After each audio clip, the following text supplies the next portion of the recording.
Hi, welcome. Enjoy the content, subscribe, and turn on notifications. Samantha believed she had finally found stability when she met Marcus. She was 30 years old, and he was 35. Everything happened very quickly.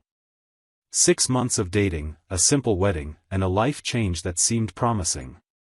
They were at different stages in life, but at that moment, it didn't matter much to her. Marcus was a calm man, methodical, always correct in his words and actions. He seemed like the safe harbor she had been searching for. At first, Samantha dedicated herself to the marriage as if it were her main mission. She organized the house, adapted her routine, and adjusted her plans so they could both move in the same direction. She had a stable job, managed finances responsibly, and believed the relationship would grow over time. But the connection between them was shallow. Conversations were always brief, limited to what was necessary for daily life. They shared the same space but felt distant, as if they were merely fulfilling an unspoken agreement of coexistence. As the months turned into years, this lack of emotional connection became more evident. Samantha noticed that Marcus didn't open up, keeping his thoughts and feelings guarded as if they were secrets protected by insurmountable walls. She tried to start conversations, provoke reflections, and share her concerns, but in return, she received short, dry answers, always accompanied by that look that seemed lost in some distant point. For a long time, she tried to adapt to his way of being. She believed that with patience, she could break through that barrier. However, as the marriage progressed, frustration began to weigh on her. What she once saw as a subtle trait, she now perceived as coldness. Hugs became mechanical, kisses became rare, and nights always ended the same way, with both of them turning to opposite sides of the bed, in silence. It was at this point that everything started to fall apart completely. Samantha lost her job in an unexpected layoff. The feeling of failure consumed her from within. The routine, which was already lonely, became an even deeper hole. She spent her mornings staring at the ceiling, trying to understand at what point her life had become so empty. The days were all the same. Marcus left early, came home late, and barely looked her in the eyes. Without perspective and feeling lost, she sought professional help. She scheduled an appointment with David, a therapist known for his warm approach. In the first session, she was nervous and insecure, but David quickly put her at ease. He had a gentle way of guiding conversations, knowing exactly where to touch so she could open up without fear. For the first time in years, Samantha felt like she was truly being heard. The sessions became the highlight of her week. She eagerly awaited the day and time when she could sit in front of David and tell him everything she had kept inside. The pain, the doubts, the emptiness at home, the sense of failure at work, and above all, the loneliness that had accompanied her for years. David listened to every word attentively. His responses were always understanding, his advice seemed to embrace her in a way no one else did. Samantha threw herself into therapy as if she had found refuge. In the toughest moments, she remembered his words and felt immediate relief. The bond between them grew silently, almost imperceptibly. She believed it was all just gratitude. She told herself she admired David only because he was someone who understood her, someone who had offered support amid the storm. However, deep down, what she felt had already surpassed admiration. She thought about him outside of the sessions, remembered his gestures, his words, the way he looked at her while she poured out her heart. She started to dress up more for the appointments, choosing clothes that made her feel beautiful, applying perfume more carefully, and looking at herself in the mirror with a sparkle she had forgotten existed. Inside, she tried to rationalize all of this. She silently repeated to herself that it was just a natural reaction to someone offering support during a moment of vulnerability. But something inside her screamed that it was more than that. Each session became more intense. She noticed her own heart racing when he smiled, her hands trembling when he complimented her strength. It was as if, without realizing it, she was walking toward an abyss and, even aware of the risks, kept moving forward. Samantha believed that what she felt was pure, harmless, just a response to the warmth that was missing at home. She didn't imagine that, at that moment, she was taking the first steps toward a story that would forever change her life. Samantha's routine had already begun to revolve around the therapy sessions. Each meeting with David was awaited with silent anticipation, almost like a hidden addiction. She arrived burdened with thoughts and left feeling lighter, as if the exchanged words could dissolve all the accumulated anguish. With each new conversation, she felt more comfortable sharing intimate details of her life, and David, with the calculated patience of someone who knows how to engage another, always provided precise responses, almost as if he could read her mind. Over time, the atmosphere between them began to change. Their gazes lingered longer before breaking away, their words carried tones that moved beyond formality, and compliments became frequent, though still subtle. Samantha noticed the changes but preferred to pretend they weren't real. In her mind, it was just the reflection of a friendship blossoming, a bond strengthening simply because they felt comfortable with each other. Until one random afternoon, during a session when she was talking about the void in her marriage and the constant feeling of abandonment, the mood between them took on a different weight. David, upon hearing again about the loneliness she carried, stood up and approached her, breaking the safe distance they had always maintained. Without saying a word, he gently touched Samantha's face, and she, surprised, remained motionless. Their eyes met for seconds that felt eternal until he kissed her. Samantha didn't pull back. On the contrary, she gave in immediately, as if she had been waiting for that exact moment. Everything she had avoided admitting became undeniable. The kiss wasn't brief. The tension built up in previous encounters exploded there, without barriers, without breaks. That act broke down the last trace of resistance between them. From that day on, what were once therapy sessions became disguised meetings. She scheduled appointments even when there was nothing to discuss. The office stopped being a professional space and became the stage for a hidden romance, fueled by desire and the thrill of prohibition. The fear of being discovered existed, but Samantha ignored it, believing no one would ever suspect a respected therapist and a woman seen as discreet. Each new encounter became more intense. She left feeling a mix of guilt and euphoria, torn between the awareness that she was betraying her husband and the certainty that she had found, in David, everything she had always wanted. At night at home, she looked at Marcus with indifference. His presence had become a constant annoyance. She avoided conversations, claimed fatigue, and retreated whenever possible. The marriage continued to appear normal to those on the outside, but internally, it was already destroyed. Samantha no longer made any effort to keep up appearances. She felt so involved with David that she saw Marcus as an outdated obstacle. Still, there was something different about David.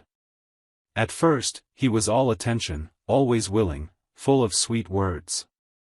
But as the encounters went on, she began to notice a subtle distance. He responded with less enthusiasm, avoided eye contact frequently, and dodged extending conversations outside moments of intimacy. Samantha tried to ignore it, but she couldn't help noticing that something had changed in him. Even so, she persisted in the relationship.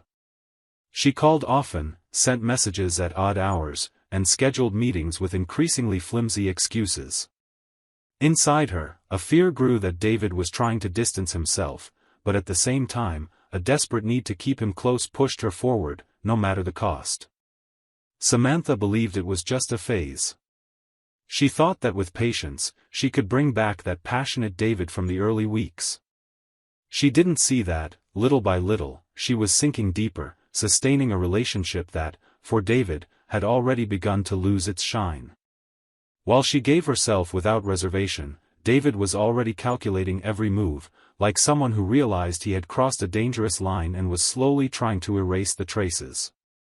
Samantha, blinded by passion and need, didn't realize she was walking alone, keeping a romance alive that, for him, already had its days numbered. Marcus was always a quiet man, but his silence didn't mean a lack of perception. On the contrary.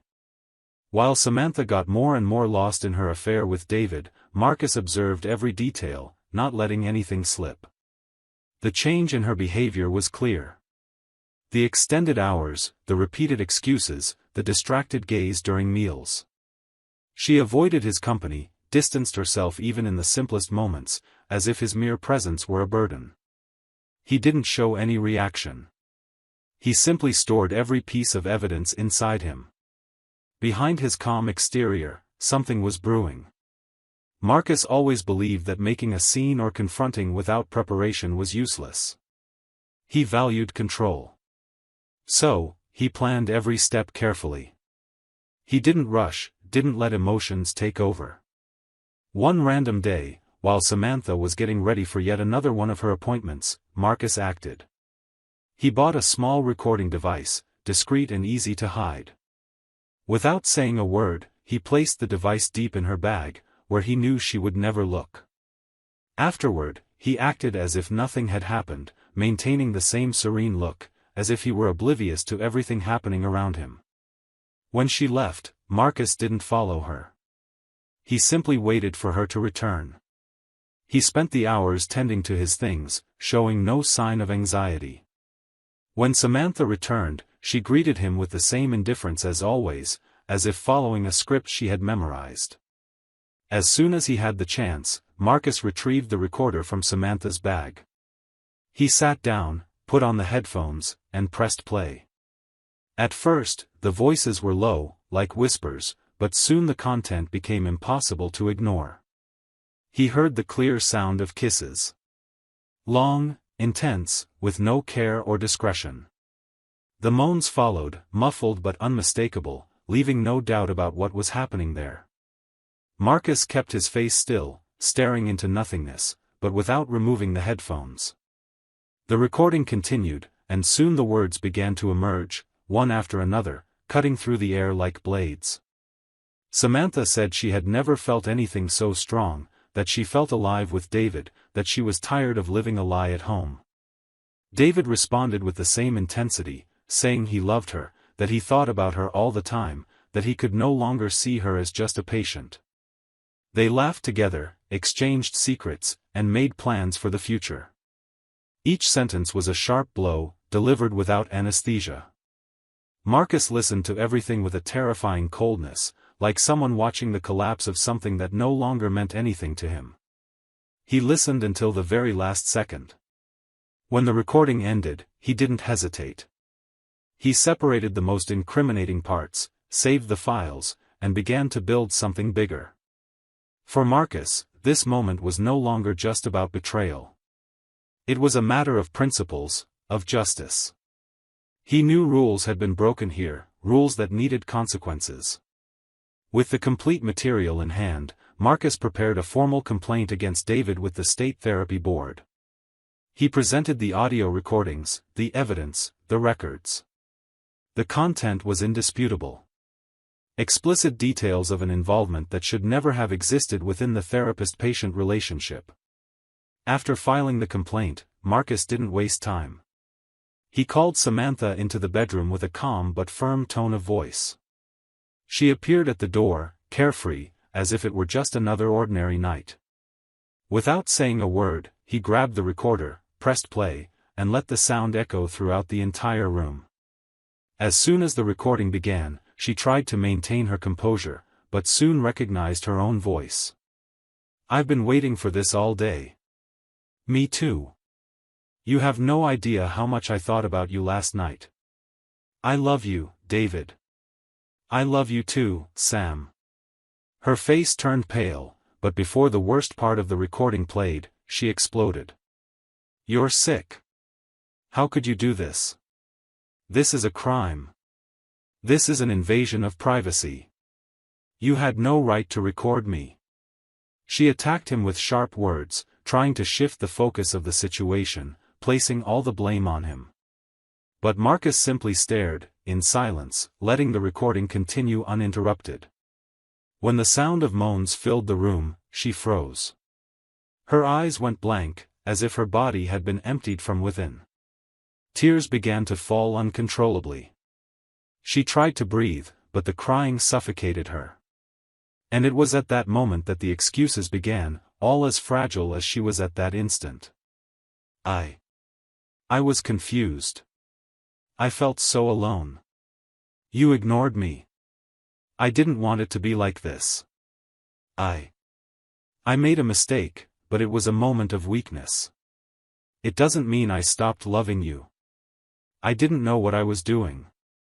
Her words came out between sobs, stumbling in a desperate attempt to erase what had already been exposed. She searched for any argument, but everything she said sounded empty, small compared to the recording that still echoed. Marcus waited for the recording to finish, without interrupting once. When the last second of audio ended, he raised his gaze, with a calmness that cut through the air around him, and said with dry firmness, without changing his tone, "Please, pack your things and leave." Samantha stood there, trembling, unsure how to react. But Marcus had already ended that conversation before it even began. For him, everything had already been said. The news of David's license suspension spread quickly. As soon as the State Therapy Board received the evidence sent by Marcus, recordings, messages, and records of encounters, the punishment was immediate. The rules were clear and strict. Having an intimate relationship with a patient was a serious and unforgivable violation. David was suspended on the same day. His license was revoked indefinitely, and his name was added to public records as an example of unethical conduct. The entire town was in shock. Many who knew David as a respected professional couldn't believe what they were seeing. He lost everything he had built over years of career, and his reputation collapsed irreversibly. While Samantha tried to deal with the humiliation and the weight of her choices, now living in her mother's house, reality showed itself to be crueler every day. Marcus continued with a single focus: justice. He contacted a lawyer and filed a lawsuit against David based on the professional negligence law, an American law that allows victims of professional misconduct to file legal actions in cases of abuse of trust and ethical violations. With all the evidence in hand, the case was clear and straightforward. There was no way for David to escape. The court ruled in favor of Marcus. David was ordered to pay significant compensation for emotional damages and psychological suffering, along with all legal expenses. It was a considerable amount, enough for Marcus to reorganize his life comfortably, without depending on anyone or anything. The divorce was also finalized quickly. Samantha, faced with proven infidelity, walked away with almost nothing and received no alimony. She lost everything: the marriage, financial comfort, stability, and even her lover, who disappeared after the suspension of his license. David left town in silence, without contact, without explanations, erasing himself from everyone's lives, including hers. Marcus moved on with serenity. He relocated to another city and started over without rushing, maintaining the discretion that had always been his hallmark. He worked, rebuilt his routine, and began living with the lightness of someone who had been betrayed but knew how to act with intelligence and justice. Samantha stayed in her mother's house, isolated and without prospects. She carried the weight of the choices she made every day, knowing she had given up everything for a romance that didn't even survive the scandal. And Marcus, far away, continued his path with dignity, without looking back. Thank you for watching the video. If you enjoyed it, don't forget to subscribe to the channel and turn on notifications so you won't miss any updates. See you next time.